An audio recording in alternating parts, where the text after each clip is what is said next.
Hello welcome to competitive exams library YouTube channel. So channel ఎవరైనా కొత్తగా visit చేసిన వాళ్ళు ఉన్నా ఇంకా సబ్స్క్రైబ్ చేసుకోవడం వల్ల తప్పకుండా కింద సబ్స్క్రైబ్ బటన్ క్లిక్ చేసి సబ్స్క్రైబ్ చేసుకోండి. అలాగే వీడియోస్ అనేవి మిత్రులందరికీ షేర్ చేయండి. ఓకే, సో టుడే వీడియోలో జీఎస్టీ గురించి ఈజీగా చూద్దాం. So A to Z details అన్ని ఆల్రెడీ ఒకసారి వీడియో అప్లోడ్ చేశాను జీఎస్టీ, బట్ కొన్ని మిస్టేక్స్ ఉండడం వల్ల ఏ టు జెడ్ క్లియర్ గా ఒక కామన్ మ్యాన్ కి అర్థమయ్యే రీతిలో జీఎస్టీ గురించి తెలుగులో ఈజీగా ఎక్స్ప్లెనేషన్ అనేది ఈ వీడియోలో చూద్దాం. సో వీడియో తప్పకుండా పూర్తిగా చూడండి, అప్పుడే మీకు క్లియర్ గా అర్థమవుతుంది. ఓకే, సో అసలు జీఎస్టీ అంటే ఏంటి అంటే, సో నిన్న అర్ధరాత్రి నుండి జీఎస్టీ అనేది అమల్లో వచ్చింది. సో జూలై 1 అంటే ఈ రోజు నుండి కూడా జీఎస్టీ అనేది మన దేశం మొత్తం కూడా అమలవుతుంది. సో జీఎస్టీ అంటే ఏమీ లేదు, ఫుల్ ఫామ్ వచ్చి goods and services tax. So goods and services tax ని క్లుప్తంగా జీఎస్టీ అని పిలుస్తాం. తెలుగులో అయితే వస్తు సేవల పన్ను అంటాం జీఎస్టీ అనేది. సో అసలు జీఎస్టీ అనే దాని గురించి ముందు తెలుసుకోవాలంటే, సో జీఎస్టీ అనేది ఒక ట్యాక్స్ సిస్టమ్ కాబట్టి అసలు ఫస్ట్ ట్యాక్స్ సిస్టమ్ దగ్గర నుండి వద్దాం. అసలు ట్యాక్స్ అంటే ఏంటి, అసలు మనం ట్యాక్స్ అనేది పే చేస్తూ ఉంటాం గవర్నమెంట్ కి. అసలు ట్యాక్స్ అనేది మనం ఎందుకు పే చేయాలి, అసలు ట్యాక్సెస్ అంటే ఏంటి అనేది చూసినట్లయితే ఫస్ట్ మనకి, సో గవర్నమెంట్ అనేది నడవడానికి కొంత ఇన్కమ్ అనేది కావాలి కదా గవర్నమెంట్ కి. సో గవర్నమెంట్ అనేది మన కోసం ఒక రైల్వేస్ అనేవి వేయడం కానీ, రోడ్లు వేయడం కానీ, అలాగే హాస్పిటల్స్, గవర్నమెంట్ హాస్పిటల్స్ పెట్టడం, పోలీస్ స్టేషన్స్ కానీ, అలాగే మన ఇండియాని శత్రు దేశాలను రక్షించుకోవడానికి ఆర్మీ అనేది సేఫ్టీ కోసం, అలాగే గవర్నమెంట్ స్కీమ్స్ అనేవి ప్రొవైడ్ చేస్తూ ఉంటుంది కదా మనకి. కొన్ని స్కీమ్స్ అనేవి సబ్సిడీ రేట్స్ అవి ఇస్తూ ఉంటుంది. సో ఇలా గవర్నమెంట్ అనేది మనకి ప్రజల కోసం అనేక కార్యక్రమాలు అనేది చేస్తూ ఉంటుంది. సో ఈ కార్యక్రమాలన్నీ చేయడానికి, గవర్నమెంట్ రన్ అవ్వడానికి గవర్నమెంట్ కి కొంత ఇన్కమ్ అనేది కావాల్సి వస్తుంది. సో గవర్నమెంట్ అనేది ఈ రెవెన్యూ అనేది కావాలి అంటే, సో మన మీద ట్యాక్సెస్ అనేది వేస్తుంది అనమాట. సో ఆ ట్యాక్సెస్ ద్వారా వచ్చే ఇన్కమ్ ద్వారా గవర్నమెంట్ ఈ ఫెసిలిటీస్ అన్ని పబ్లిక్ కి చేస్తుంది అనమాట. సో అంటే మన కోసం మనం పే చేసే ట్యాక్స్ అనమాట. సో ఈ ట్యాక్సెస్ పే చేయడం ద్వారా గవర్నమెంట్ కి ఇన్కమ్ వస్తే ఈ కార్యక్రమాలన్నీ కూడా గవర్నమెంట్ సక్రమంగా చేయగలుగుతుంది అనమాట. ఓకే, సో అందుకని ప్రతి ఒక్కరు కూడా ట్యాక్స్ తమ బాధ్యతగా కట్టి దేశం కోసం ట్యాక్స్ అనేది సక్రమంగా పే చేస్తే దేశం అనేది ఈజీగా అభివృద్ధి చెందుతుంది. ఓకే, సో ట్యాక్సెస్ అనేది తప్పకుండా అందరూ పే చేయండి. ఓకే, సో ట్యాక్సెస్ అంటే ఏంటి అనేది చూసాం కదా. సో ఎందుకు పే చేయాలి అనేది, ఈ ట్యాక్సెస్ లో రకాలు అనేవి ఏంటి అని చూసినట్లయితే 2 రకాల టైప్స్ అనేవి ఉన్నాయి. ఒకటి డైరెక్ట్ ట్యాక్స్ అంటే ప్రత్యక్ష పన్ను, 2 ఇండైరెక్ట్ ట్యాక్స్ అంటే పరోక్ష పన్ను అంటాం. అసలు డైరెక్ట్ ట్యాక్స్ అంటే ఏంటంటే మనం డైరెక్ట్ గా గవర్నమెంట్ కి పే చేసేది అనమాట. సో ఓకే, మన చేతులతో మనం డైరెక్ట్ గా గవర్నమెంట్ కి ట్యాక్స్ అనేది పే చేస్తాం కదా. సో దీన్నే డైరెక్ట్ ట్యాక్స్ అని అంటాం.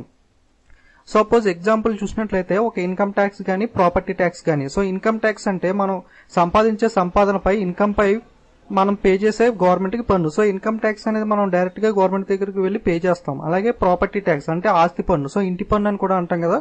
సో మనకి ఉన్న ఏదైనా స్థలాలు గానీ, ఇల్లు గానీ ఉంటే కనుక మనం ఇంటి పన్ను అనేది పే చేస్తూ ఉంటాం. సో మనం డైరెక్ట్ గా ఈ ట్యాక్స్ అనేది గవర్నమెంట్ కి పే చేస్తున్నాం. సో ఇలా మనం డైరెక్ట్ గా పే చేసే ఇన్కమ్ ట్యాక్స్ గానీ, ప్రాపర్టీ ట్యాక్స్ ఇలాంటి వాటిని డైరెక్ట్ ట్యాక్స్, ప్రత్యక్ష పన్ను అంటారు. అంటే మనం ప్రత్యక్షంగా గవర్నమెంట్ కి పే చేసే పన్ను అనమాట. సో అలాగే ఇండైరెక్ట్ ట్యాక్స్ చూసినట్టయితే మనం ఇండైరెక్ట్ గా పే చేస్తాం అనమాట. అంటే ఎగ్జాంపుల్ సర్వీస్ ట్యాక్స్. సపోజ్ మనం ఒక రెస్టారెంట్ కి వెళ్ళినట్లయితే అక్కడ మనం ఏదైనా ఆర్డర్ చేసి తిన్నప్పుడు సో దాంట్లో సర్వీస్ ట్యాక్స్ అనేది ఇంక్లూడ్ అయి ఉంటుంది. సో మనం బిల్ పే చేసినప్పుడు సో మనం తిన్న దానితో పాటు ఆ ట్యాక్స్ కలిపి రెస్టారెంట్ ఓనర్ కి పే చేస్తాం. సో ఆ రెస్టారెంట్ ఓనర్ అనేది ఆ ట్యాక్స్ అనేది డైరెక్ట్ గా గవర్నమెంట్ కి పే చేస్తాడు. సో మనం తిన్నప్పుడు సో ఓన్లీ తినడానికి పే చేసి ట్యాక్స్ అనేది వద్దు బాబు నేను నీకు ఇవ్వను, నేను డైరెక్ట్ గా గవర్నమెంట్ కి ఇస్తాను అని అనం కదా. సో ట్యాక్స్ అనేది కన్ఫర్మ్ గా అందులో ఇంక్లూడ్ అయి ఉంటుంది, కన్ఫర్మ్ గా మనం పే చేయాలి. సో మన ద్వారా ఒక థర్డ్ పర్సన్ అనే రెస్టారెంట్ ఓనర్ గవర్నమెంట్ కి ట్యాక్స్ పే చేస్తున్నారు అన్నమాట. సో మనం రెస్టారెంట్ ఓనర్ కి ఇస్తే రెస్టారెంట్ ఓనర్ వచ్చి గవర్నమెంట్ కి ఇస్తున్నారు. అంటే మనం ఇండైరెక్ట్ గా ట్యాక్స్ అనేది పే చేస్తున్నాం. సో ఈ విధంగా ఇండైరెక్ట్ గా పే చేసే ట్యాక్స్ ని ఇండైరెక్ట్ ట్యాక్స్ అని అంటాం అనమాట. సో మనం తెలియకూడదని మనం చాలా ట్యాక్స్ అనేవి పే చేస్తూ ఉంటాం ఇండైరెక్ట్ గా. సో ఇలాంటి వాటిని ఇండైరెక్ట్ ట్యాక్స్ అంటాం, అంటే పరోక్ష పన్ను. సో మనం ప్రత్యక్షంగా పే చేసే పన్నుని ప్రత్యక్ష పన్ను, డైరెక్ట్ ట్యాక్స్ అంటాం. అలాగే ఇండైరెక్ట్ గా పే చేసే ట్యాక్స్ ని ఇండైరెక్ట్ ట్యాక్స్, పరోక్ష పన్ను అంటాం. సో ఇవి ప్రత్యక్ష పన్నులు, పరోక్ష పన్నులు అనమాట. సో మీకు ఈ విధంగా ట్యాక్సెస్ లో రకాలు అర్థమైంది కదా. సో ఇంకా క్లుప్తంగా సంక్షిప్తంగా చూసినట్లయితే banks, restaurant bills. So example restaurant bill అనేది ఇందాక చెప్పుకున్నాం కదా. అలాగే బ్యాంక్స్ అనేవి చాలా మందికి మెసేజ్ వచ్చే ఉంటుంది నిన్న. సో సర్వీస్ ట్యాక్స్ అనేది 15% ఉండేది కదా. సో జీఎస్టీ అమలు రావడంతో 18% అనేది అయింది. సో ఇక్కడ నుండి మీకు పై ఛార్జీలు 18% పడతాయని చెప్పి మెసేజ్ పంపింది. సో బ్యాంక్ లో సర్వీస్ సెక్టర్ కిందకి వస్తుంది కాబట్టి బ్యాంకింగ్ రంగం, ఇందులో సర్వీస్ ఛార్జ్ అనేది పే చేయాల్సి ఉంటుంది. సో సర్వీస్ ఛార్జ్ అంటే లైక్ ఏటీఎం ఛార్జెస్ కానీ, ఎస్ఎంఎస్ ఛార్జెస్, అలాగే మీరు ఏదన్నా సపోజ్ పాస్బుక్ అనేది పోయినట్లయితే డూప్లికేట్ పాస్బుక్ తీసుకోవాలనుకుంటే ఒక 200 రూపీస్ ఎంతో పే చేయాలి. సో ఇలా కొన్ని ఛార్జెస్ అనేవి బ్యాంక్ వేస్తుంది కదా. సో దాన్నే సర్వీస్ ట్యాక్స్ అంటారు. సో సర్వీస్ ట్యాక్స్ అనేది అంతకుముందు 15% ఉండేది. ఈ 15% లో 14% మామూలు సర్వీస్ ట్యాక్స్ ఉంటాయి. కొత్తగా స్వచ్ఛ భారత్ ట్యాక్స్, కృషి కళ్యాణ్ ట్యాక్స్ అనేవి యాడ్ అయినాయి అనమాట. సో ఈ స్వచ్ఛ భారత్ ట్యాక్స్ అనేది ఏంటంటే 0.5% స్వచ్ఛ భారత్ ట్యాక్స్ 0.5%, కృషి కళ్యాణ్ సెస్ అనేది ఉంటుంది. స్వచ్ఛ భారత్ ట్యాక్స్ అంటే మీకు ఐడియా ఉండే ఉంటుంది, స్వచ్ఛ భారత్ గురించి సంబంధించి దానికోసం.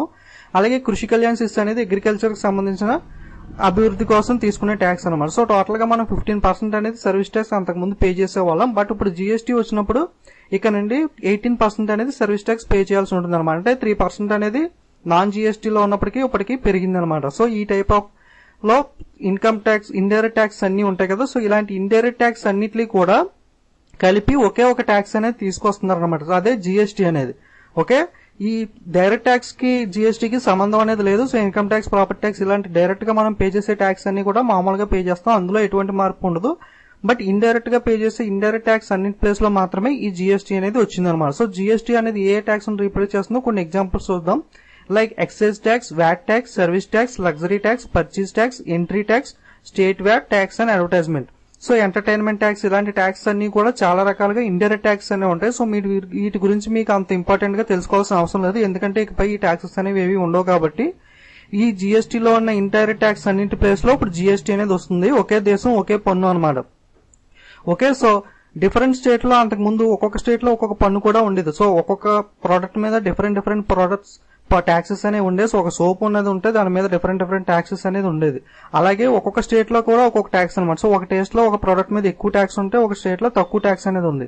అందుకే మనం ఒక్కొక్కసారి వేరే రాష్ట్రాలకు వెళ్ళినప్పుడు కొన్ని అక్కడ తక్కువ రేటుకి దొరికే ప్రొడక్ట్స్ అనేవి మనం కొని తెచ్చుకునే వాళ్ళం. సో అలా తక్కువగా ఎందుకు దొరుకుతున్నాయంటే ఆ స్టేట్ లో ఆ ట్యాక్స్ లో ఆ ప్రోడక్ట్ మీద ట్యాక్స్ అనేది తక్కువ ఉండేది అనమాట. సో ఒక్కొక్క స్టేట్ లో ఒక్కొక్క ట్యాక్స్ అనేది ఉండడం వల్ల, అలాగే ఒక స్టేట్ లో తయారు చేసింది ఇంకో స్టేట్ లో అమ్మడానికి ట్యాక్సెస్ ఉండడం వల్ల కొన్ని ప్రొడక్ట్స్ అనేవి మన స్టేట్ లో ఒక్కొక్క స్టేట్ లో అవైలబుల్ గా ఉండేవి కాదు. సో ఇలా ఒక్కొక్క స్టేట్ లో ఒక్కొక్క ట్యాక్స్ అనేది ఉండదు. అలాగే ఒక్కొక్క ప్రోడక్ట్ మీద అనేక రకాల పన్నులు అనేవి ఇక పై ఉండవు.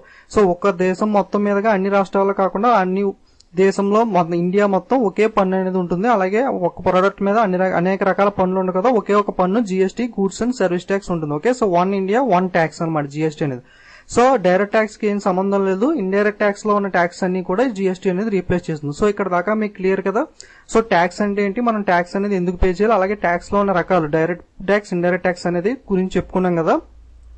సో ఇప్పుడు మాకు ఒక సింపుల్ గా ఒక ఎగ్జాంపుల్ అనేది చెప్తాను, జస్ట్ ఎగ్జాంపుల్ కోసం చెప్తున్నాను ఇది. సో ఒక ట్రక్ అనేదాన్ని ఉందనుకుంటే, ట్రక్ అనేదాన్ని బిజినెస్ మ్యాన్ అనుకోండి. సో చెక్ పోస్ట్స్ అనేవి ఉంటాయి కదా. సో చెక్ పోస్ట్ అనేది ట్యాక్స్ అనుకుందాం. సో ఒక ట్రక్ అనేది మన ఇండియాలో ఏదన్నా ట్రావెల్ చేస్తూ ఉన్నప్పుడు సో చెక్ పోస్ట్ దగ్గర ప్రతి దగ్గర టోల్ గేట్ దగ్గర ఆపి సో అక్కడ టోల్ గేట్ ఫీజు అనేది పే చేసేవాళ్ళు. సో అలా ఇండియాలో మొత్తం ఒక ట్రక్ అనేది తిరగాలంటే ఎక్కడెక్కడ చెక్ పోస్ట్, ఎక్కడెక్కడ టోల్ గేట్స్ అనేవి ఉన్నాయో అన్ని చోట్ల కూడా పే చేసుకుంటా వెళ్ళాలన్నమాట. సో ట్రక్ అనేది ఒక 60 కిలోమీటర్ స్పీడ్ తో వెళ్తుంటే అక్కడ టోల్ గేట్ దగ్గర స్పీడ్ తగ్గించి అక్కడ ట్యాక్స్ అనేది పే చేసి మళ్ళీ మనకి ట్రక్ అనేది రన్ అవ్వాల్సి ఉంటుంది. దీనివల్ల సో ట్రక్ దగ్గర చాలా ట్రాఫిక్ జామ్ కూడా అవుతూ ఉంటది కదా టోల్ గేట్స్ దగ్గర. సో ఇలా టోల్ గేట్స్ దగ్గర ట్రాఫిక్ జామ్ అవుతూ ఉంటుంది. మళ్ళీ అతను ప్రతి చోట ఆగి ట్యాక్స్ అనేది పే చేయడం వల్ల కొంత సమయం అనేది వృధా అవుతుంది. అలాగే ఎక్కువ సో ఎక్కడ టోల్ గేట్స్ లేకుండా డైరెక్ట్ గా ట్రక్ ని వెళ్ళిపోమంటే చాలా స్పీడ్ గా చాలా తొందరగా వెళ్ళిపోతుంది కదా. సో అలాగే ఈ ట్యాక్స్ దానికి సో అర్థం కావచ్చు. సో ఎగ్జాక్ట్ గా ఇది ఎగ్జాంపుల్ కాదు, బట్ మీకు అర్థం అవడానికి చెప్తున్నాను అనమాట. సో అలా టోల్ గేట్స్ అనేవి లేకుండా ఒకే దేశం మొత్తం మీద టోల్ గేట్ అనేది లేకుండా ఉంటే ట్రక్ అనేది చాలా స్పీడ్ గా సాఫీగా వెళ్ళిపోతుంది కదా, ప్రతి దగ్గర ఆగాల్సిన పని లేదు, ట్రాఫిక్ జామ్ అనేది కూడా అవ్వదు. సో ఓకే, సో ఈ విధంగా జీఎస్టీ అనేది అనేక రకాల ట్యాక్సెస్ అన్నింటినీ కూడా ఎలిమినేట్ చేసి ఒకే దేశం ఒకే పన్ను కింద ఒకే ట్యాక్స్ కింద తీసుకొచ్చారనమాట. సో ఇది జీఎస్టీ అంటే. సో అసలు జీఎస్టీలో 3 టైప్ ఆఫ్ రకాలు ఉన్నాయి. అవి ఏంటంటే సిజిఎస్టీ, ఎస్జిఎస్టీ, ఐజిఎస్టీ. సో ఈ సిజిఎస్టీ అంటే ఏంటంటే central GST, so central government వేసే జిఎస్టీ అనమాట. సో ఎస్జిఎస్టీ అంటే స్టేట్ వేసే జిఎస్టీ. అలాగే ఐజిఎస్టీ అంటే ఇంటిగ్రేటెడ్ జిఎస్టీ. సో ఈ CGST and IGST red colour లో ఉన్న రెండు కూడా సెంట్రల్ గవర్నమెంట్ అనేది విధిస్తుంది. ఎస్జిఎస్టీ అంటే స్టేట్ గవర్నమెంట్ విధించే ట్యాక్స్ అనమాట. సో ఒక ప్రొడక్ట్ అనేది దాని మీద సెంట్రల్ గవర్నమెంట్ ట్యాక్స్ విధిస్తే సెంట్రల్ ట్యాక్స్, అలాగే స్టేట్ గవర్నమెంట్ వేసే ట్యాక్స్ అనేది ఎస్జిఎస్టీ. ఇంటిగ్రేటెడ్ జిఎస్టీ అనేది ఏంటంటే సపోజ్ ఒక ఆంధ్రప్రదేశ్ లో ఉన్న ప్రోడక్ట్ అనేది సో తెలంగాణలోకి వెళ్లి సేల్ చేయాలనుకుంటే అప్పుడు దాని మీద సిజిఎస్టీ అండ్ ఐజిఎస్టీ అనేది పడుతుంది అనమాట. సో అప్పుడు స్టేట్ విధించే ట్యాక్స్ అనేది సపోజ్ ఆంధ్రప్రదేశ్ లో ఏదైనా ప్రోడక్ట్ అనేది అమ్మితే దాని మీద సెంట్రల్ అండ్ స్టేట్ వాళ్ళు ట్యాక్స్ అనేది వేస్తారు. సో ఇప్పుడు అలా కాకుండా ఒక ఆంధ్రప్రదేశ్ లో ఉన్న ప్రోడక్ట్ ని తయారు చేసి తెలంగాణలో అమ్మినట్లయితే కనుక దాని మీద సిజిఎస్టీ అండ్ ఐజిఎస్టీ మాత్రమే వేస్తారన్నమాట. సో అప్పుడు స్టేట్ జిఎస్టీ. సో ఆంధ్రప్రదేశ్ వాళ్ళు గవర్నమెంట్ ట్యాక్స్ వేయదు, తెలంగాణ గవర్నమెంట్ ట్యాక్స్ వేయదు.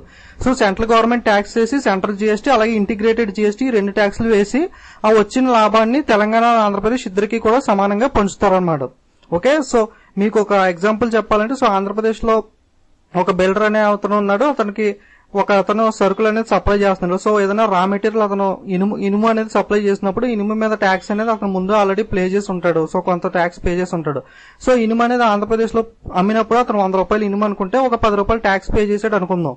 సో 10 రూపాయల ట్యాక్స్ అనేది మా తెలంగాణలోకి సప్లై చేసినప్పుడు అక్కడ కూడా ట్యాక్స్ అనేది పే చేయాలి కదా. సో అలా 2 ట్యాక్స్లు కాకుండా ఆల్రెడీ అతను ముందు సప్లై చేసినప్పుడు రా మెటీరియల్ అప్పుడు కూడా ట్యాక్స్ పే చేసి ఉంటాడు కాబట్టి ఆ ట్యాక్స్ ని మినహాయించుకుని మిగతా ట్యాక్స్ అనేది పే చేయాలి. సో తర్వాత మీకు ఒక ఎగ్జాంపుల్ చెప్తాను, దీన్ని బట్టి మీకు అర్థమవుతుంది. సో ఇలా చెప్తే మీకు అంత అర్థం అవ్వకపోవచ్చు. ఓకే, సో ఎగ్జాంపుల్ లో చూద్దాం. సో ఇప్పుడు జీఎస్టీ చూసినట్లయితే ఒక నాన్ జీఎస్టీ రాకముందు ట్యాక్స్ విధానం అనేది ఎలా ఉండేది, జీఎస్టీ వచ్చిన తర్వాత ఎలా ఉండేది అని ఎగ్జాంపుల్ చూసినట్లయితే సో ఇప్పుడు ఒక 100 రూపాయలు పెట్టి ఒక ప్రోడక్ట్ అనేది కొన్నాడు అనుకుందాం. ఆ 100 రూపాయల ప్రోడక్ట్ మీద 10 రూపాయలు ట్యాక్స్ అనేది పే చేయాలి. సో అప్పుడు 110 రూపాయలు అవుతుంది కదా. సో ఈ 110 రూపాయల దానికి అతను ఒక సరుకు అనేది మనకి ఎప్పుడు మ్యానుఫ్యాక్చరర్, రీటైలర్, హోల్సేలర్ ఇలా డిఫరెంట్ కస్టమర్ చేయడానికి డిఫరెంట్ స్టేజెస్ ఉంటాయి కదా. సో ఇతను రా మెటీరియల్ 100 రూపాయలు కొని 10 రూపాయలు ట్యాక్స్ అనేది వేసాడు, 110 రూపాయలు అయింది. సో అలాగే ఇప్పుడు హోల్సేలర్ దగ్గరికి వెళ్ళినప్పుడు 110 రూపాయల దగ్గర 30 రూపాయలు అతను ఒక మార్జిన్ వేసుకున్నాడు అనమాట. ఆ 30 రూపాయల మార్జిన్ వేసుకున్నప్పుడు ఎంత అయింది, 130 ప్లస్ 110 అంటే 110 ప్లస్ 30 అంటే 140 రూపాయలు అయింది. సో 140 రూపాయలకి మళ్ళీ 10% ట్యాక్స్ అనేది అతను పే చేయాలి, అంటే 14 రూపాయలు ట్యాక్స్ అనేది పే చేయాల్సి ఉంటుంది. అప్పుడు టోటల్ గా ప్రోడక్ట్ 154 రూపాయలు అయింది. సో ఈ 154 రూపాయలకి మళ్ళీ నెక్స్ట్ లెవెల్లో అతను ఇంకో 20 రూపీస్ మార్జిన్ వేసుకున్నాడు. సో నెక్స్ట్ రీటైలర్ దగ్గరికి వెళ్ళినప్పుడు అనుకుందాం. సో రీటైలర్ దగ్గరికి వెళ్ళినప్పుడు 20 రూపీస్ మార్జిన్ వేసుకుంటే సో అప్పుడు ఏమైంది, 150 ప్లస్ 20 174 రూపీస్ అయింది కదా. సో 174 రూపీస్ కి మళ్ళీ 10% ట్యాక్స్ అనేది పే చేస్తే 17.4 రూపీస్ అనేది అవుతుంది. అప్పుడు 191.4 రూపీస్ అనేది ప్రోడక్ట్ కాస్ట్ అయింది. సో ఇప్పుడు మళ్ళీ 191.4 రూపీస్ కి 10 రూపీస్ అనేది మార్జిన్ యాడ్ చేసుకుంటే 201 రూపీస్ అనేది అయింది అప్రాక్సిమేట్ గా. సో దీనికి ట్యాక్స్ అనేది పే చేస్తే 10% 20.1 రూపీస్ అనేది అప్రాక్సిమేట్ గా ట్యాక్స్ అనేది అయింది. సో టోటల్ గా ఈ స్టేజెస్ అన్ని దాటుకుని వచ్చి ట్యాక్స్ పే చేసేటప్పటికి ఆ ప్రొడక్ట్ కాస్ట్ అనేది ఎంత అయింది, 221.5 అంటే 221 రూపాయల ₹10 అనేది ప్రోడక్ట్ కాస్ట్ అయింది. ఓకే, సో ఇక్కడ 10 రూపాయలు ట్యాక్స్ పే చేసాడు, మళ్ళీ ఇక్కడ 14 రూపాయలు, ఇక్కడ 17.4, ఇక్కడ 20.1. అంటే ఇక్కడ ఏమవుతుందంటే ఆల్రెడీ ట్యాక్స్ మీద ట్యాక్స్ పడుతుంది, అంటే పన్ను మీద పన్ను అంటారు, దీన్నే క్యాస్కేడింగ్ ఎఫెక్ట్ అంటారు. ఓకే, ద్వంద్వ పన్ను అంటారు. సో పన్ను మీద పన్ను. ఓకే, సో పన్ను మీద పన్ను అనేది పడుతుంది కదా. సో నాన్ జీఎస్టీలో సో ఆల్రెడీ పైన 10 రూపాయలు చేశాడు, ఆ 10 రూపాయలు దానికి మళ్ళీ 30 రూపీస్ కలుపుకున్నప్పుడు 10 రూపాయలు కూడా ట్యాక్స్ లో ప్రోడక్ట్ కాస్ట్ లో ఇంక్లూడ్ అయిపోయినప్పుడు సో మళ్ళీ దాని మీద ట్యాక్స్ పే చేయడం వల్ల ట్యాక్స్ మీద ట్యాక్స్ అనేది పడుతుంది అనమాట. సో అలా కాకుండా జీఎస్టీలో ఏమవుతుందంటే సో స్టార్టింగ్ లో 10 రూపీస్ 100 రూపీస్ ప్రోడక్ట్ అనేది 10 రూపాయలు ట్యాక్స్ పే చేసి కొన్నాడు 110 రూపాయలకి. సో ఇక్కడ మామూలే. సో ఇప్పుడు ఈ 110 రూపాయలకి అతను 30 రూపీస్ మార్జిన్ వేసుకున్నప్పుడు సో నెక్స్ట్ ట్యాక్స్ అనేది పే చేసినప్పుడు ఈ 30 రూపీస్ యాడ్ చేసుకున్నాడు కదా, ఈ 30 రూపీస్ కి పే చేస్తే చాలన్నమాట. ఓకే, అతను ఎంతైతే మార్జిన్ అనేది యాడ్ చేశాడో అతను దానికి మాత్రమే ట్యాక్స్ అనేది పే చేయాల్సి ఉంటుంది. ఓకే, సో జోడింపు ఎంతైతే ఉందో అంతకు మాత్రమే ట్యాక్స్ అనేది పే చేయాలన్నమాట. అంటే 30 రూపీస్ కి 3 రూపీస్ ట్యాక్స్ పే చేస్తే సరిపోతుంది. 30 రూపీస్ కి 10% చొప్పున 3 రూపీస్ అవుతుంది కాబట్టి అతను ఎంతైతే యాడ్ చేసుకున్నాడో దాని మీద మాత్రమే ట్యాక్స్. అప్పుడు 143 రూపీస్ అయింది కదా. 110 ప్లస్ 30 ప్లస్ 3 రూపీస్ అనేది ట్యాక్స్. రెడ్ కలర్ లో ఉన్నది ట్యాక్స్, జాగ్రత్తగా గమనించండి. ఈ 143 రూపాయలకి తర్వాత మళ్ళీ నెక్స్ట్ స్టేజ్ లో 20 రూపాయల మార్జిన్ అనేది వేసుకున్నప్పుడు ఈ 20 రూపాయలకి మాత్రమే అతను ఎంత జోడించాడు, 20 రూపాయలు మాత్రమే యాడ్ చేశాడు కాబట్టి 20 రూపాయలకి అతను 2 రూపీస్ ట్యాక్స్ పే చేస్తే సరిపోతుంది. 20 రూపాయలకి 10% 2 రూపీస్ ట్యాక్స్, అప్పుడు 125 రూపాయలు అయింది. అలాగే 125 రూపాయలకి నెక్స్ట్ స్టేజ్ లో 10 రూపీస్ మార్జిన్ అనేది యాడ్ చేసుకుంటే ఇతని దగ్గరికి వెళ్ళినప్పుడు ఇతను ఈ 10 రూపీస్ కి యాడ్ చేసినందుకు ఈ 10 రూపీస్ కి మాత్రమే ట్యాక్స్ అనేది పే చేయాలి. 10 రూపీస్ కి ట్యాక్స్ 1 రూపీ, అప్పుడు 176 రూపాయలు అయిందనమాట. సో ఇక్కడ నాన్ జీఎస్టీలో ట్యాక్స్ అనేది ట్యాక్స్ మీద ట్యాక్స్ పడుతుంది, బట్ ఇక్కడ ట్యాక్స్ మీద ట్యాక్స్ పడదు. అతను ఎంతైతే యాడ్ చేస్తున్నాడో దానికి మాత్రం ట్యాక్స్ పే చేస్తే సరిపోతుంది అనమాట. ఓకే, సో ఇప్పుడు ఈ రెండింటికి జీఎస్టీకి నాన్ జీఎస్టీకి తేడా చూసినట్లయితే చూడండి, 221.5 మైనస్ 176 చూసినట్లయితే 45 రూపాయల ₹10. సో 45.5 రూపాయలు తేడా అనేది ఉంది అనమాట. సో ఈ విధంగా జీఎస్టీలో కొన్ని ప్రొడక్ట్స్ కాస్ట్ అనేవి డెఫినెట్ గా తగ్గే ఛాన్స్ ఉందన్నమాట. ఓకే, సో ఇప్పుడు చూడండి, ఈ ట్యాక్స్ అనేది కాస్ట్ అనేది ప్రోడక్ట్ వచ్చి 160 రూపీస్ అయితే నాన్ జీఎస్టీలో ట్యాక్స్ అనేది 10 రూపాయలు, 14 రూపాయలు, 17.4, 20.5. టోటల్ గా అతడి కాస్ట్ 160 రూపాయలు అయితే 61.5 రూపాయలు ట్యాక్స్ అనేది కట్టాడు అనమాట. అంటే ఆ ప్రోడక్ట్ కాస్ట్ 221.5 అయింది. 160 రూపాయలకి 61 రూపాయలు యాడ్ చేస్తే. అలాగే అలా కాకుండా జీఎస్టీలో అయితే 10 రూపాయలు, 3 రూపాయలు, 2 రూపాయలు, 1 రూపాయలు, కేవలం 16 రూపాయలు ట్యాక్స్ పే చేస్తే సరిపోతుంది. అంటే 160 రూపాయలకి 16 రూపాయలు ట్యాక్స్ పే చేస్తే 176 రూపాయలు మాత్రమే అవుతుంది అనమాట. సో ఇది నాన్ జీఎస్టీకి జీఎస్టీకి ఉన్న తేడా. సో కొన్ని ప్రొడక్ట్స్ అనేవి ఇలా తగ్గే ఛాన్స్ ఉంది. అలాగే సో అన్ని ప్రొడక్ట్స్ తగ్గాలని లేదు, ఎందుకంటే జీఎస్టీ స్లాబ్స్ లో డిఫరెంట్ గా ఉన్నాయి కాబట్టి కొన్ని ప్రొడక్ట్స్ లో ట్యాక్స్ అనేది పెరగడం వల్ల కొన్ని ప్రొడక్ట్స్ అనేవి పెరిగే ఛాన్స్ కూడా ఉంది. ఓకే, ఆ ప్రొడక్ట్స్ ఎందుకు పెరుగుతాయంటే జిఎస్టీ మొత్తం కూడా ఒకే ట్యాక్స్ కాకుండా జిఎస్టీకి డిఫరెంట్ గూడ్స్ కి డిఫరెంట్ అనేవి రేట్స్ అనేవి నిర్ణయించారు. ఆ రేట్స్ ఏంటంటే 0% నుండి 28% దాకా. సో 0%, 5%, 12%, 18%, 28%. సో జిఎస్టీలో అసలు రేట్లు ఎందుకు పెరుగుతాయంటే సపోజ్ అంతకు ముందున్న ట్యాక్స్ లో అతను 10% ట్యాక్స్ అనేది పే చేసాడు అనుకుందాం. సో ఇప్పుడు ఆ ప్రొడక్ట్ అనేది జిఎస్టీలో 18% కేటగిరీలో ఉంటే సో 10% పే చేసేది 18% పే చేస్తున్నాడు కాబట్టి ఇప్పుడు ట్యాక్స్. సో ఆ ప్రొడక్ట్ అనేది కాస్ట్ అనేది పెరుగుతుంది. ఓకే, సో దీనివల్ల కొన్ని ప్రొడక్ట్స్ కాస్ట్ పెరుగుతాయి. అలాగే అంతకుముందు ట్యాక్స్ 18% కడుతున్నాడు అనుకోండి, ఇప్పుడు ఆ ట్యాక్స్ ల్యాబ్ 5% లోకి వెళ్తే సో ఆ ప్రొడక్ట్ అనేది ఆబ్వియస్ గా తగ్గుతుంది అనమాట. సో ఈ ట్యాక్స్ ల్యాబ్ లో నిత్యావసర సరుకులు లైక్ ఫుడ్ ప్రొడక్ట్స్ లైక్ పళ్ళు, కూరగాయలు ఇలాంటివన్నీ కూడా 0% లో పెట్టారు. సో ఎందుకంటే నిత్యావసర సరుకులు మన అవసరం కాబట్టి సో దాని మీద ట్యాక్స్ అనేది ఎగ్జంప్షన్ చేశారు జిఎస్టీలో. అలాగే లగ్జరీ ఐటమ్స్ అనే వాటి మీద 28% ట్యాక్స్ అనేది పెట్టారనమాట. సో అంటే లగ్జరీ ఐటమ్స్ లాంటివి, అలాగే పొగాకు, సో సిగరెట్స్ ఇలాంటివన్నీ కూడా ఉంటాయి కదా, సో ఆరోగ్యానికి హానికరించే ప్రొడక్ట్స్, వాటిని సింటాక్స్ అనేది అంతకుముందు సింటాక్స్ అనేది వాటిని విధించేవారు. సో ఆ టైప్ ఆఫ్ పొగాకు అలాంటి వాటికి 28%, అలాగే లగ్జరీ ఐటమ్స్ అనే వాటికి ఉంటాయి కదా అలాంటి వాటి మీద ఎక్కువ ట్యాక్స్ అనేది. సో మనకు బాగా నిత్యావసరమైన తిండి లాంటివి, పళ్ళు, కూరగాయలు లాంటి వాటి మీద 0%. ఓకే, సో మాక్సిమం మినిమం ఈ విధంగా డిజైన్ చేశారన్నమాట. అలాగే కొన్ని ప్రొడక్ట్స్ అన్న వాటి మీద 5%, 12%, 18% అనేది నిర్ణయించారు.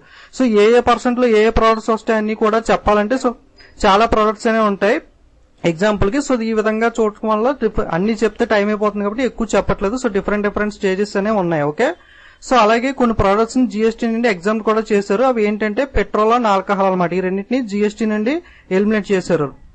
ఓకే, సో ఇవి జిఎస్టీ గురించి క్లియర్ గా చూడాలంటే సో ఓకే, ఇండైరెక్ట్ ట్యాక్స్ ఇండియాలో ఉన్న ఇండైరెక్ట్ ట్యాక్స్ అన్నింటినీ కూడా రీప్లేస్ చేసి జిఎస్టీ అనేది తీసుకొచ్చారన్నమాట. సో ఓకే, సో క్లియర్ గా అర్థమైంది కదా. సో వీడియోస్ అనేవి నచ్చితే తప్పకుండా లైక్, కామెంట్, షేర్ చేయండి. అలాగే డోంట్ ఫర్గెట్ టు సబ్స్క్రైబ్ చేసుకోవడం మర్చిపోకండి. Okay, so don't forget to subscribe and share. Thank you.